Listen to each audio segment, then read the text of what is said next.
এক জঙ্গলে টুনি তার মেয়ে টিনটিনকে নিয়ে থাকতো। টুনির একখণ্ড চাষের জমি ছিল, সেখানে চাষাবাদ করে টুনি তার সংসার চালাতো। টিনটিন, এই টিনটিন, এতগুলো আম কোথা থেকে নিয়ে এলি রে? পায়রা মাসি, আমি বাগান থেকে নিয়ে এসেছি মা। বজ্জাত মেয়ে কোথাকার, তুই আবার আম চুরি করে এনেছিস? তোকে নিয়ে আর পারি না, এত বড় একটা ঢেঙ্গি মেয়ে, আর আম চুরি করতে লজ্জা করে না তোর? এতে লজ্জা পাওয়ার কি আছে মা? তুমি জানো না মা, আম চুরি করে খাওয়ার মজাই আলাদা। আর সেটা যদি হয় পায়রা মাসি আম বাগানের আম, তাহলে তো কথাই নেই। ও মা, বুঝবি না গো, তুমি বুঝবে না।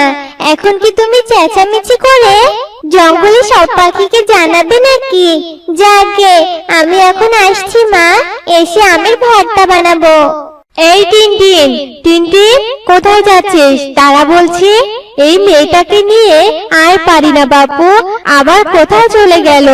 আমার হয়েছে যত জ্বালা, এত বড় হয়েছে কিন্তু কাজে কর্মে একটুও মন নেই, এক দণ্ড বাসায় থাকে না। এবার টিনটিনকে বাসায় আটকে রাখার একটা ব্যবস্থা করতেই হবে। এবার একটা ভালো পাত্র দেখে টিনটিনের বিয়ে দিব, বিয়ে হলে ওর সব দুষ্টুমি ঠিক হয়ে যাবে। একদিন টিনটিন নদীর ধার দিয়ে উঠছিল, হঠাৎ সে নদীর মধ্যে একটা কলা গাছে চারা ভাসতে দেখে। বাহ, এই কলা গাছের চারাটা তো ভারী সুন্দর। ছোট কলা গাছটাতে আবার ছোট ছোট কলা পাতাও আছে দেখছি। আমি এই কলা গাছটা নিয়ে বাড়ির পাশে রোপণ করব। এই বলে টিনটিন কলা গাছটি বাড়িতে নিয়ে যায় আর বাসার পাশে কলা গাছটা রোপণ করে। বাহ, কি সুন্দর লাগছে!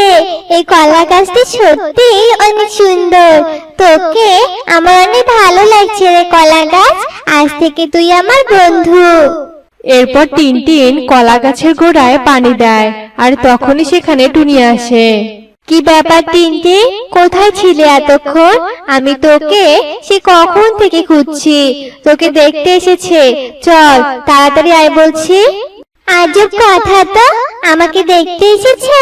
আমাকে আবার কি দেখতে আসবে? আমাকে কি কখনো তারা দেখেনি নাকি? আর আমি পাই না ভালো যে আমাকে দেখতে আসতে হবে।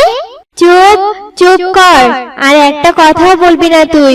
তোর বিয়ে দিব আমি, তাই পাত্রপক্ষ তোকে দেখতে এসেছে। বিয়ে? বিয়ে মানেটা কি মা? না মা, আমি বিয়ে করব না মা। চুপ চুপ কর তুই, তোকে না চুপ করে থাকতে বলেছি।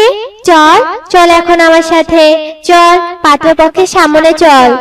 এরপর টিনটিন তার মায়ের কথা মতো পাত্রপক্ষের সামনে যায়, আর পাত্রপক্ষ টিনটিনকে দেখে পছন্দ করে, আর তারা বিয়ের 3 তারিখ ঠিক করে চলে যায়। টিনটিন প্রথমে বিয়ে করতে না চাইলেও পরে মায়ের কথায় রাজি হয়। এইদিকে টিনটিন মাত্র কয়েকদিনে কলা গাছের সাথে খুব ভালো বন্ধুত্ব বানিয়ে ফেলে। বন্ধু, আমি বোধহয় আর বেশি দিন তোর কাছে থাকতে পারবো না রে। আর মনে হয় তোর যত্ন নিতে পারবো না, কারণ মা যে আমার বিয়ে ঠিক করেছে। এসব ভেবে টিনটিন ভীষণ কষ্ট পায়। এর কিছুদিন পরে টিনটিনের বিয়ে হয়ে যায় রাজু টোনার সাথে, যে টিনটিনকে দেখতে এসেছিল। রাজু টোনার বাবা নেই, রাজু টোনা তার মা রিনুর সাথে থাকতো। রাজু টোনা ভীষণ ভালো ছিল, কিন্তু রাজু টোনার মা ছিল ভীষণ লোভী। রাজু টোনার ভালো মানসিকতার জন্য তার বিয়েতে রিনু টুনটুনি কোনো যৌতুক নিতে পারেনি। এর জন্য রিনু টুনির আফসোসে শেষ ছিল না। এই যে বৌমা, শোনো, তুমি এখন থেকে এ বাসার বউ। এখন থেকে তুমি এ বাসার সব কাজ করবে, কেমন? কেন কেন আমি একা সব কাজ করব? আপনি কেন কাজ করবেন না? আপনি যতটুকু পারবেন কাজ করবেন, আমিও কাজ করব। তাহলে কাজ তাড়াতাড়ি হবে, দুজনে ভাগাভাগি করে কাজ করব। কি, তোমার এত বড় সাহস? তুমি আমাকে কাজ করতে বলছো? আমি কাজ করব বলে কি ছেলেকে দিয়ে তোমাকে বিয়ে করে এনেছি নাকি? হ্যাঁ, শোনো, তুমি এবাড়ির বউ, তাই এবারে সব কাজ তুমি করবে। আর বাপের বাড়ি থেকে তো কিচ্ছুটি আনোনি। আর অন্যদের বাসার বউ বিয়ের সময় বাপের বাড়ি থেকে অনেক মূল্যবান সম্পদ নিয়ে আসে, আর তুমি কি না খালি হাতে এসেছো? এজন্যই তোমাকে সব কাজ করতে হবে। আসলেই তো আমি আমার বাড়ি থেকে মূল্যবান জিনিসটি নিয়ে আসিনি। হায়, কি করে আমি এই মূল্যবান জিনিসটার কথা ভুলে গেলাম। না জানি ওটার কি অবস্থা। তবে মা, আপনি কোনো চিন্তা করবেন না, আমি কালকেই বাবার বাড়ি থেকে মাটি খুঁড়ে মূল্যবান জিনিসটি নিয়ে আসবো। টিনটিনের কথা শুনে রিনু টুনি ভীষণ খুশি হয় আর মনে মনে ভাবতে থাকে, কি কি বলছো বৌমা? মাটি খুঁড়ে মূল্যবান জিনিস নিয়ে আসবে? তবে নিশ্চয় কোনো গুপ্তধন হবে মনে হয়। নিশ্চয় সে গুপ্তধনে অনেক হিরে জহরত থাকবে, আর ওইসবের সাহায্যে আমরা অনেক বড়লোক হব। বৌমা, যাও মা, তোমাকে আর কাজ করতে হবে না। তুমি ঘরে গিয়ে বিশ্রাম করো, কেমন? আর কাল তোমার মূল্যবান জিনিসটা নিয়ে আসবে, কেমন? এরপর টিনটিন ঘরে চলে যায়। আর পরের দিন টিনটিন বাবার বাসায় গিয়ে তার বন্ধু কলা গাছকে মাটি থেকে তুলে নিয়ে শ্বশুর বাড়িতে আসে। আর কলা গাছকে দেখে তো রিনু টুনি ভীষণ অবাক হয়। এ কি বৌমা, তুমি কলা গাছ নিয়ে এলে যে?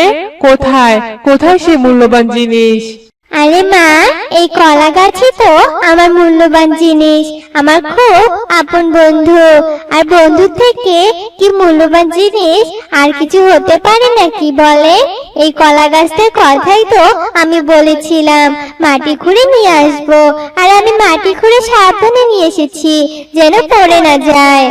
হাই ঈশ্বর, এ কি ভাবলাম আর কি হলো? শেষ পর্যন্ত কি না তুমি বিয়ের যৌতুক হিসেবে এই কলা গাছ নিয়ে এলে? একই মা, মিথ্যে কথা বলছেন কেন? আমি কি শুধু কলা গাছ নিয়ে এসেছি? কলা গাছের সাথে তো কলাও এনেছি যৌতুক হিসেবে। বলুন, একটার সাথে আরেকটা ফ্রি মা। এখন আসুন তো কলা গাছটা রোপণ করি। হায় হায় রে, এই দৃশ্য দেখার আগে আমার মরণ হলো না কেন? শেষে কিনা বিয়ের যৌতুক হিসেবে কলা!